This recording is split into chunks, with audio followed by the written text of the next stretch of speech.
पुण्यातील नानापेठ या संपूर्ण भागामध्ये आंबेडकरांचं गेल्या अनेक वर्षांपासून वर्चस्व होतं आणि आता हे वर्चस्व संपवण्यासाठी पुणे पोलीस आणि महानगरपालिकेने अतिक्रमणाच्या माध्यमातून जी काही कारवाई जी आहे ती करावी ती सध्या आपल्याला सुरू असलेली पाहायला मिळते। कारण का या आंबेडकर कुटुंबियांकडून या संपूर्ण परिसरामध्ये मोठ्या प्रमाणामध्ये अनधिकृत बांधकाम असेल, अनधिकृतपणे फ्लेक्सबाजी असेल किंवा विविध कमानी ज्या आहेत त्या लावलेल्या होत्या आणि या विरोधात आता अतिक्रमण विभाग आणि पोलीस जे आहेत ते सतर्क झालेले पाहायला मिळतात आणि त्यांच्या माध्यमातून पुण्यातील याच नानापेठ भागामध्ये सध्या कारवाईला जी आहे ती सुरुवात केलेली आहे। विविध माध्यमातून ही कारवाई जी आहे ती केली जाते। खरं तर काही दिवसांपूर्वीच ज्या भागामध्ये मासळी मार्केट जे आहे ते आंबेडकरांनी उभं केलेलं होतं त्या अनधिकृत मासळी मार्केटवरती कारवाई केली होती। त्या मासळी मार्केटच्या माध्यमातून अवैधरित्या जे आहेत ते पैसे कमवले जात होते, हप्ते त्यांच्याकडून घेतले जात होते असा आरोप आंबेडकरांवरती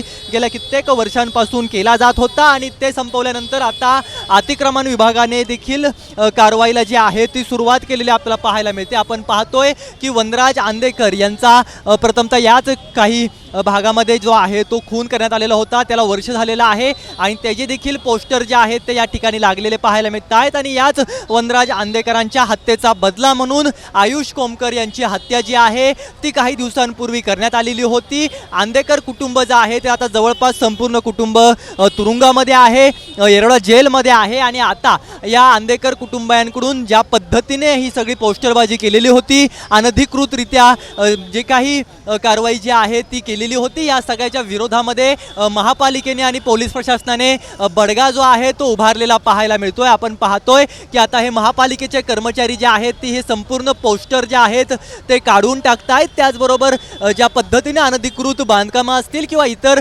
ठिकाणी जे आहे ते यांनी अशा पद्धतीने बेकायदेशीर बांधकामं केले असतील, या सगळ्यावरती टाच जी आहे ती आता महापालिकेच्या वतीने लावण्यात येते। महापालिकेच्या माध्यमातून या सगळ्या कारवाईला जी आहे ते आता सुरुवात झालेली आहे। परंतु पाहणं इतकंच महत्त्वाचं आहे की या सगळ्या कारवाया केल्यानंतर तरी आंदेकर टोळी संपुष्टात येणार आहे का? आंदेकरांच्या माध्यमातून ज्या पद्धतीने मागील कित्येक दशकांपासून या नानापेठ गणेशपेठ या भागामध्ये असताना मोठ्या प्रमाणामध्ये वर्चस्व जे आहे ते निर्माण केलेलं होतं आणि या सगळ्या वर्चस्वाला आता जर का छेदायचं असेल तर मात्र आता अशा पद्धतीने आंदेकरांच्या या सगळ्या साम्राज्यावरती टाच जी आहे ती लगावलेली पाहायला मिळते। आपण पाहतोय की पोलिसांचा देखील मोठा या संपूर्ण परिसरामध्ये बंदोबस्त आहे, कारण का ही परिसरामध्ये मोठं वर्चस्व जे आहे ते आंदेकरांचं होतं। पोलीस फोर्स देखील या ठिकाणी मोठ्या प्रमाणामध्ये तैनात आहे। महापालिकेची विविध पथकं असतील,